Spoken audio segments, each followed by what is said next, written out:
Welcome back to the Deep Dive. Today, we're digging into something pretty fascinating at the crossroads of, crypto finance and data science. We're talking about Staicy Sport, the Specky RT token operating on the base chain. That's right. And we've got a hefty stack of source material provided by a listener who's come to us with some really specific, quite pointed questions. They want the full picture on the project setup. Like, who are the people running this thing? What are they planning long term? How are they getting the word out? And crucially, they're voicing some real concerns about how the token's been performing in the market. They've asked us point blank to look into the contract's integrity, analyze this consistent falling of the price, and figure out if the team is somehow responsible. Yeah, it's basically the full due diligence package they're after. We need to know if the project's foundation is solid. Exactly. So we've got a lot to work with: info on the team, their vision, a detailed roadmap, how often they communicate, the tokenomics. It all revolves around this core idea of an AI-powered sports betting platform using a neural network. Pretty ambitious stuff. It is. And our job is to see if the transparency they seem to be putting forward actually lines up with that tech ambition, especially given these listener concerns about price stability and maybe accountability. Okay, let's unpack this then. We're looking at a project that claims it can take the guesswork, the subjectivity, out of sports betting using real artificial intelligence. That's a bold claim. Mm-hmm. A very bold claim. We need to slice through the jargon, check out these partnerships they mentioned, and really analyze the economic model they've set up. Does it look like something built to last, especially when facing the kind of market volatility our listener seems to be hinting at? Right.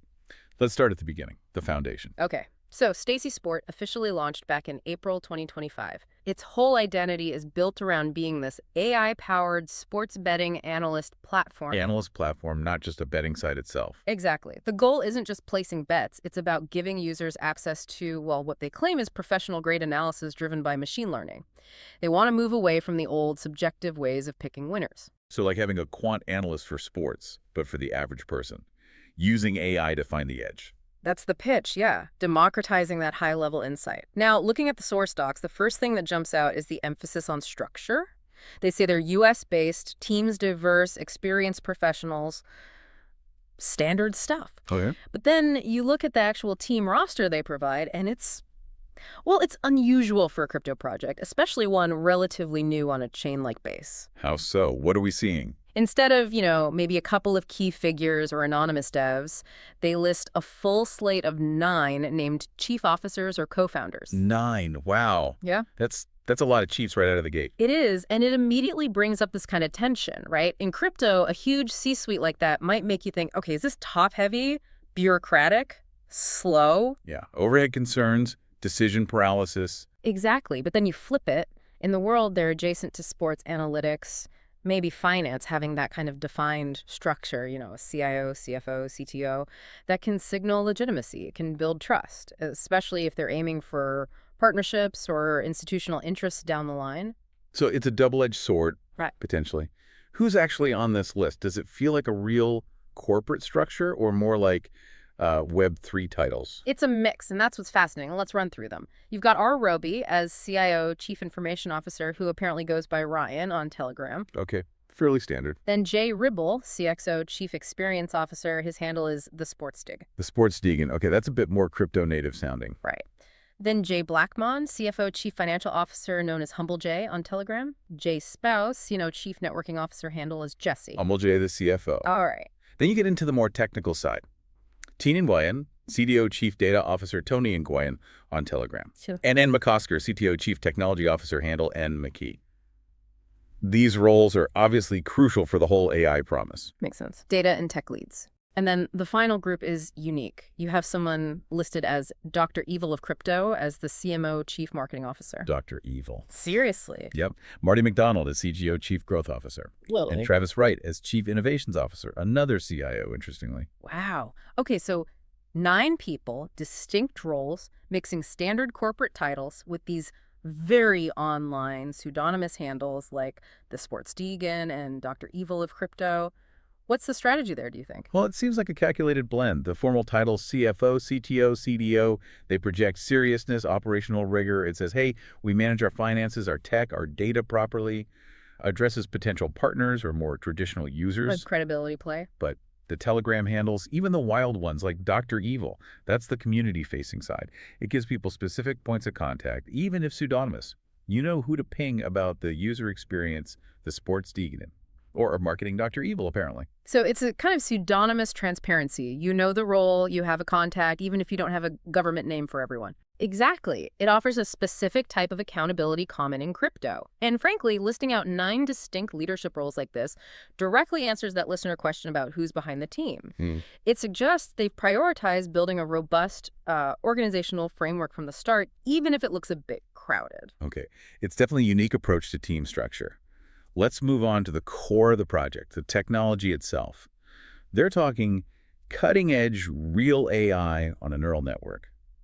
Big words. Very big words. And yeah, the entire project really lives or dies on whether they can back that up. We're not just talking about simple stats here. A neural network, it's designed to process information kind of like a human brain does. It learns, adapts, finds patterns in huge data sets that maybe a human analyst or a simpler algorithm would just completely miss. And they're doing this on the base chain. Right. Any strategic reason for choosing base specifically? Oh, definitely. Base being an Ethereum layer 2, it offers 2 really critical things for what Staicy Sport is trying to do. Much lower transaction fees and way faster confirmation times compared to Ethereum mainnet. Speed and cost, basically. Exactly. Think about it. Sports data moves incredibly fast.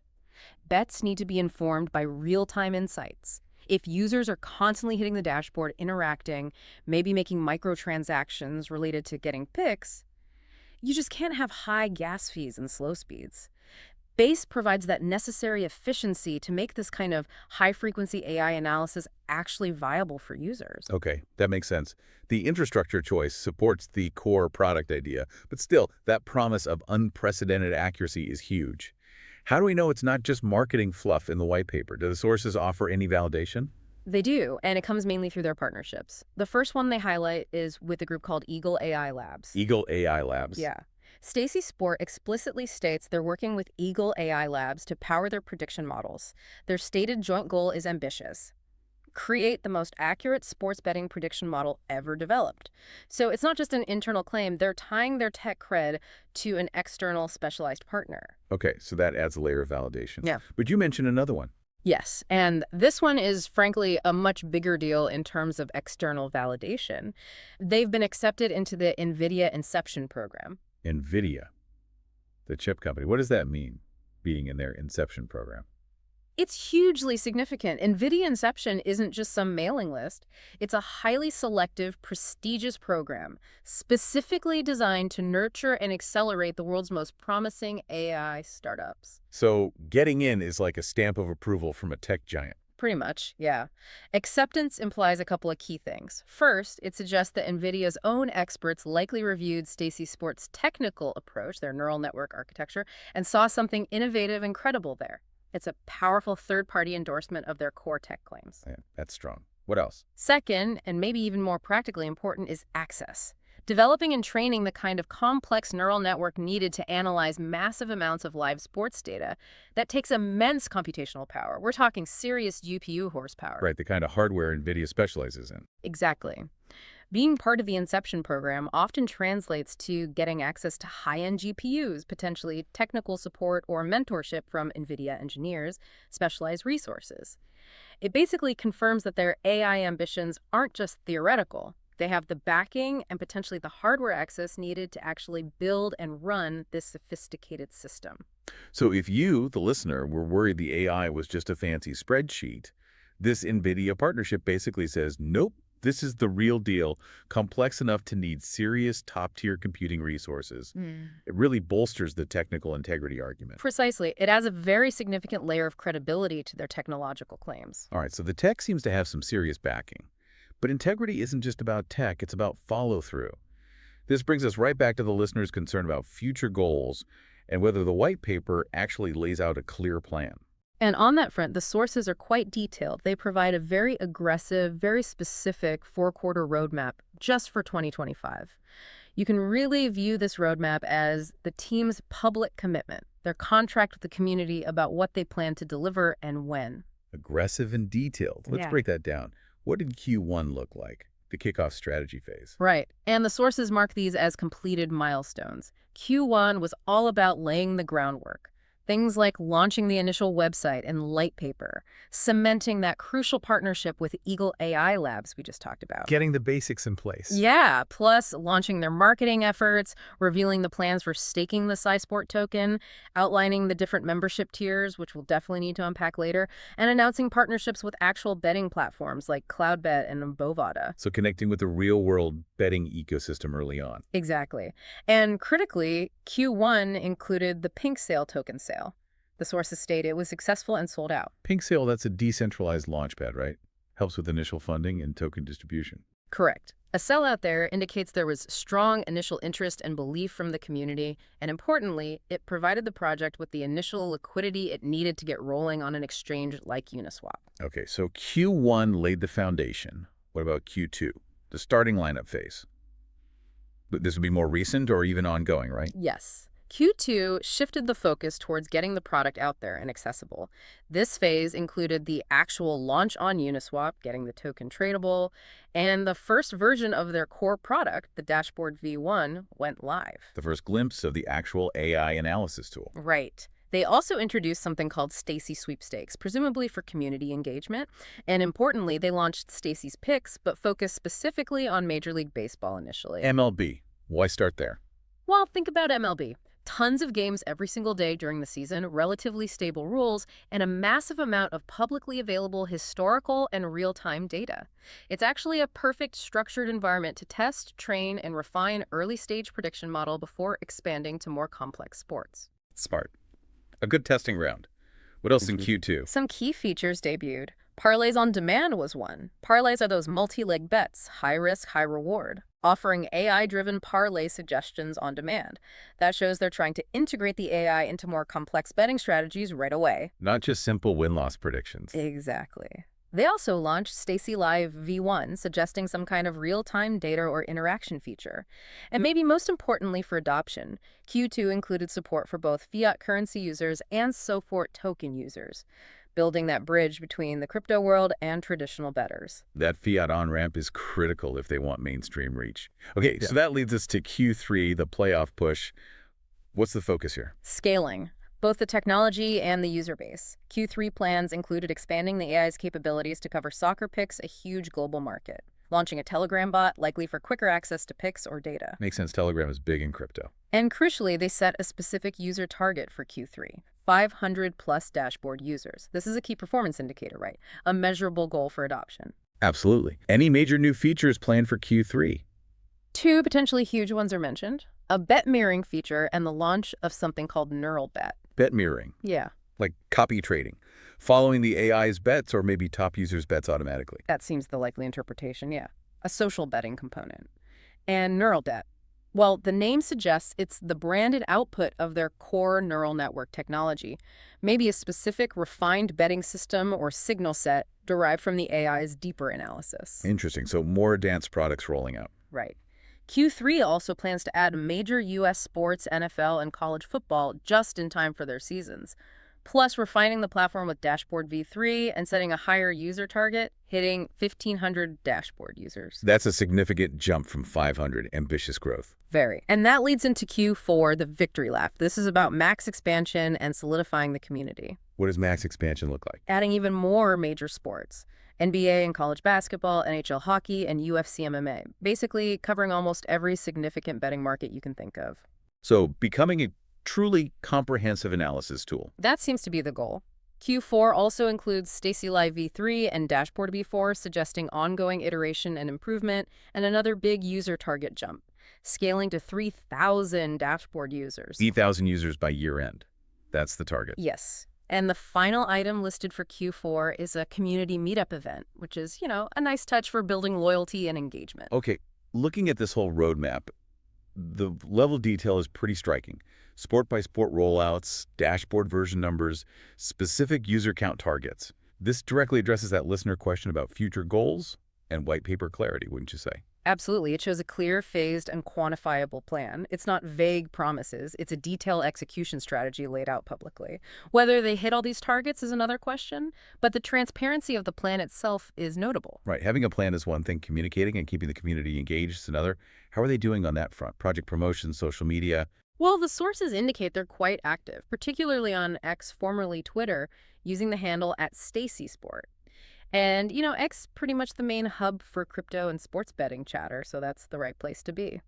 How active are we talking? The documentation suggests they post multiple times per week, which feels about right. It's consistent with what you expect from a crypto project trying to build and maintain momentum, especially one with such a detailed roadmap to report on. 3 to 7 times a week is pretty standard. Makes sense. What kind of stuff are they posting? Is it just hype or is it substance? It seems to be a mix, hitting four main content pillars, according to the sources. First, and this is key for a project like this, they share performance metrics and accuracy rates. Ah, so like those 76.5% accuracy rate announcements you sometimes see. Exactly. Stuff that directly reinforces their core value proposition that the AI actually works and gives users an edge. That builds trust. Okay, what's the second pillar? Product launches and feature rollouts, basically communicating their progress against that roadmap we just discussed, announcing when Dashboard V2 is live, or when soccer picks are available, or when Neuralbet launches. That's crucial for keeping the community informed and excited. Right, showing they're delivering. Third pillar, engagement activities. Things like weekly sweepstakes. This is more about, keeping the community active, maybe attracting new users through contests and giveaways. It creates buzz that isn't solely tied to the token price. Smart. Keeps things positive. And the last one. Partnership announcements and community highlights. This is about reinforcing legitimacy, sharing news about the Eagle AI Labs collaboration, or, heavily promoting that NVIDIA Inception acceptance we talked about. That stuff carries weight. So performance, product, engagement, and partnerships. Seems like a pretty well-rounded communication strategy. It does. And beyond X, they also have an official Telegram channel at Staicy Sport Official. The sources mention it has around 627 subscribers currently. Not huge, but it serves as a direct channel for updates and discussion. Okay, a more focused group there. Yeah. And they also maintain an official website, stacy.ai, which hosts more comprehensive documentation and apparently a better newsletter. A newsletter. Interesting. What's that cover? According to the docs, it's for deeper dives, updates, product launches, community initiatives, things that maybe don't fit well in a tweet. It suggests a commitment to more long-form, detailed communication as well. So overall, the picture is one of active, consistent communication across multiple channels, balancing progress updates with engagement tactics. Seems like they're making a real effort to be visible and accountable on the communication front. That's the impression the sources give, yes. They appear to be actively managing their public presence and keeping the community in the loop regarding their operational progress. All right. Team seems structured, tech has validation, roadmap is detailed, communication is active.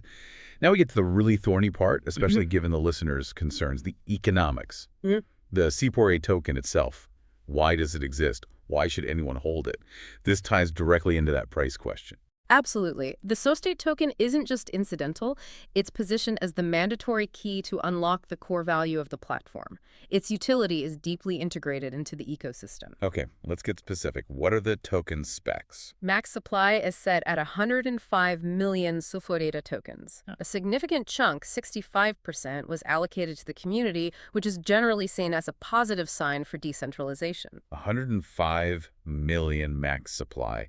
And what's the current snapshot? This is as of November 2025, according to the sources. Right. At that point, the market cap was around $3.3 million, with roughly 2,754 holders on the base chain. Not enormous numbers, but that context is crucial for understanding the membership model. Ah, yes, the tiered membership model. You mentioned this earlier. This is the core utility, right? The absolute core. Access to the platform's advanced features, the AI picks, the special tools, is gated behind holding specific amounts of SoState. Okay, walk us through the tiers. How much support do you need? So there's a light tier. This one's free. It gives you basic access to the dashboard, and importantly, one free pick per day. It's the hook, right? Gets people in the door, lets them sample the product. Makes sense. The free trial, essentially. What's next? Next up is silver tier. This requires holding 75,000 Super Up tokens. 75,000. Okay, that's not insignificant. What does silver get you? Silver grants you 2 picks per day instead of just one, and also 1 parlay on demand per day. So a step up in access for regular users. Right. What's after silver? Gold tier. The requirement jumps significantly here. Yeah. You need to hold 250,000 Super Ort tokens. 250,000 tokens. Wow. What's the benefit for that level of commitment? Gold gives you 3 picks per day and, importantly, unlimited parlays on demand. So heavier users who really value those complex bet suggestions would likely aim for gold. Okay, 250K for gold.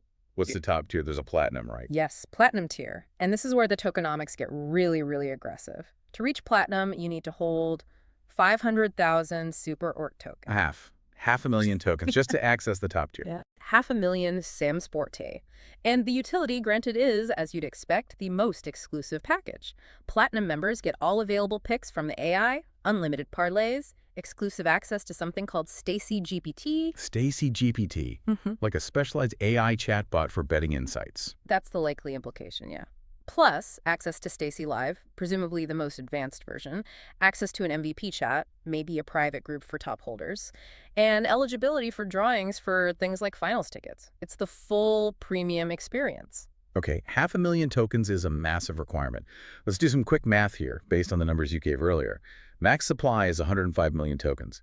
Current holders around 2,754. Right. Now think about this. What if just a small fraction of those current holders, say only 10%, that's about 275 people, decided they absolutely needed platinum access to get that supposed unprecedented accuracy edge? Okay, 275 people wanted platinum. Each needing 500,000 Tau token. Multiply that out. 275 times 500,000. That's 137.5 million Samstort tokens required. Wait, 137.5 million tokens needed, but the total max supply is only 105 million. That doesn't work. Exactly. That's the crucial point here. The math reveals the underlying strategy. The token holding requirement for the top tier is set so incredibly high that if even a relatively small percentage of the existing user base tries to achieve it, the demand created would vastly outstrip the entire available supply of the token. So the membership structure itself is designed to create extreme scarcity. Precisely. It's an intentional scarcity engine. It directly ties the token's value proposition not just to general market sentiment, but to the perceived necessity of accessing those top-tier AI features, like Staicy GPT. If people believe the AI gives them a genuine winning edge, the demand for that 500K token threshold becomes intense, potentially creating a very strong demand floor for the token. That's a really aggressive model. So the value hinges entirely on how good users perceive that AI to be. Largely, yes. The utility is directly linked to the perceived performance of the core product. But they didn't stop there. They added another layer of incentive to hold the token. What's that? They introduced something called Staicy rewards. This is described as a revenue-sharing mechanism. Revenue sharing. How does it work? According to the sources, people who stake their Cysport tokens receive monthly payouts in USDC, a stablecoin derived directly from the platform's actual revenue. Okay. So it's not just about getting access to platform's features.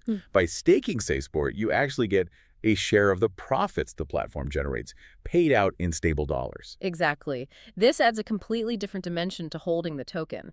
It provides a potential passive income stream directly linked to the platform's business success, not just the speculative price of Cysport itself. It gives people a reason to hold and stake long-term, potentially reducing selling pressure even during market dips. So you've got utility-driven scarcity from the high membership tiers, plus a financial incentive from revenue sharing. That's a pretty robust-sounding economic model designed to support the token's value. On paper, yes. It's a sophisticated combination aimed at generating demand and encouraging holding. Okay. This brings us squarely to the listener's core concerns. We've laid out the structure, the tech claims, the roadmap, the communication, the tokenomics. But they ask specifically, are there problems with the contract? Why is the price consistently falling? And is the team responsible? Right, and this is where we have to be extremely careful and stick strictly to what the provided sources tell us, and just as importantly, what they don't tell us. Let's start with the contract integrity question. Did the sources provide any information on audits, security checks, or known flaws in the Samport token contract code itself? No. On that specific point, the technical integrity of the smart contract, the sources are completely silent. We have zero information from the provided materials about whether the contract has been audited, what the results were, or if there are any known vulnerabilities or technical issues. So we can talk about the integrity of the organization, the structure, the partnerships like NVIDIA, the detailed roadmap, which seems relatively strong based on the docs. Yes, the operational and strategic integrity appears documented. But the technical integrity of the token contract itself, we simply cannot comment based on the information we have. Okay, that's a crucial limitation. Now, what about the price movement? The listener asked us to examine the price movement, understand why it's happening, and assess team responsibility for a consistent falling of price. Again, we hit a major source constraint here. The listener wants chart analysis, reasons for price drops, community sentiment on the price. But the sources we were given only state the market cap, $3.03, and holder count, 2,754, at a specific point in time, Nova 2025. So no actual price chart, no history, no recorded community discussions about the price action. Correct. We have no chart data, no price history, and no specific community sentiment regarding price drops within the materials provided to us. Analyzing the price movement or definitively stating why it might be falling is impossible with this data. Okay. So we absolutely cannot fulfill the request to examine the price movement directly or determine its cause based on the provided evidence. Speculating would go against our process. Exactly. However, what we can do is reframe the answer. Since we can't analyze the chart, let's look at what the team has demonstrably done based on the sources that is designed to support the token's value and potentially counteract downward pressure over the long term. Right. If the team was being irresponsible or abandoning ship, what would we expect to see? Probably radio silence, a vague roadmap, weak token utility. Precisely. But the evidence we do have points in the opposite direction. We see a detailed roadmap, active communication, and a token utility model specifically engineered for scarcity and holding incentives. So let's list those elements again as the team's structural defense against price decay. First, that aggressive tiered membership, especially the $500,000 C-Sport Platinum requirement. Yes, that structure is mathematically designed to create significant internal demand pressure if the platform gains traction and users perceive value in the top-tier features. It locks up supply. Second, the Staicy reward system, the USDC revenue sharing. Right. This offers a tangible financial return for holding and staking, partially insulating holders from pure token price volatility. If the platform earns revenue, stakers get paid in stablecoins, providing a reason to hold beyond just speculation or platform access. And third, that very detailed public four-quarter roadmap with specific deliverables like neural bet mirroring, and ambitious user growth targets, 1,500, then 3,000 users. This demonstrates an ongoing commitment to building value, adding features, and growing the user base, all factors that should, in theory, drive new demand for the token over time as they execute. Okay, so putting it all together, based only on the evidence and the sources we have, can we say the team is responsible for a falling price? Based only on these sources, no, we cannot conclude that. The documentation shows a team that appears active, communicative, and has implemented structural mechanisms, utility, rev share, roadmap, seemingly designed for long-term value accrual. There's no evidence in these sources of team negligence or actions directly causing a price drop. So any consistent falling of price, the listeners observing, would, based on this information alone, likely have to be attributed to other factors. Correct. Factors outside of the team's documented actions. Things like perhaps early investors from the ping sale taking profits, broader market conditions affecting the base chain or crypto in general, maybe a temporary lack of market confidence in the AI's current performance before later roadmap milestones are hit. But we can't pinpoint the exact cause without price data and sentiment analysis, which we lack. The key takeaway is the structure seems designed to eventually counter such pressures if the team executes successfully. Understood. We can only report on what the sources confirm, and they confirm an active team with the plan and strong utility, not evidence of direct responsibility for price falls. Exactly. All right, that feels like a comprehensive look based on what we had. Let's try to wrap this up and summarize the key findings for you, our listener. Okay, so we found a project, Staicy Sport, with a notably large and uniquely structured leadership team, 9 C-level officers blending formal titles with crypto handles, suggesting an attempt at both corporate rigor and community accessibility. We saw strong external validation for their core technology claims, particularly that acceptance into the prestigious NVIDIA Inception program, backed by a partnership with Eagle AI Labs. This lends significant credibility to their real AI on a neural network pitch. The project roadmap for 2025 is exceptionally detailed and transparent, outlining specific future rollouts like neural bet and bet mirroring, sport-by-sport expansion, and clear user growth targets quarter by quarter. Communication appears active and consistent across multiple platforms. And the tokenomics are quite aggressive. The Sirior token's utility is heavily tied to accessing tiered memberships, with extremely high requirements for the top platinum tier 500,000 tokens designed to create significant scarcity. This is further boosted by the Staicy reward system, offering USDC revenue sharing to stakers. But we also hit crucial limitations. The sources, while detailed on operations and strategy, were silent on the technical integrity of the token contract, no audit info, and provided no data to analyze the historical price movement or specific reasons for any price drops the listener is concerned about. So the missing link is that real-time market performance data and specific contract security validation. The sources confirm the intent and structure seem sound, but lack the data to address the listener's core market concerns directly. Yeah, and if you look at the bigger picture here, there seems to be a clear trade-off the team has made. They appear to have prioritized building out these complex, high-utility features, the real AI, the multi-sport analysis, the rev share perhaps over-focusing on immediate short-term market optics, or rushing out things like public audit reports within the documentation we reviewed. Which means the project's success and ultimately the token's value stabilization likely hinges entirely on delivering those key Q3 and Q4 roadmap items, hitting those user targets, launching neural bet effectively, proving the AI's accuracy. That's what the model seems built upon. It really does. The whole ecosystem revolves around the promise of that unprecedented accuracy, which leads to a final provocative thought for you to chew on. Lay it on us. That platinum tier requires 500,000 Cessport OT tokens, a number we calculated could strain the entire token supply if demand picks up even modestly. Now, consider the value proposition. Access to potentially game-changing AI predictions, Stacey GPT, maybe even finals tickets. How much is that edge worth in cold, hard cash to a serious bettor? At what point does the perceived financial gain from using the AI become so compelling that acquiring those 500,000 tokens, regardless of the fiat cost, becomes a rational economic decision? That perceived value versus acquisition cost. That's the dynamic that will likely determine if and when the market price finds its stable footing, assuming the team delivers on that very detailed, very ambitious roadmap. A fascinating question indeed. Definitely something to keep in mind as you watch this project unfold. Till next time, stay well informed. And keep those sources coming.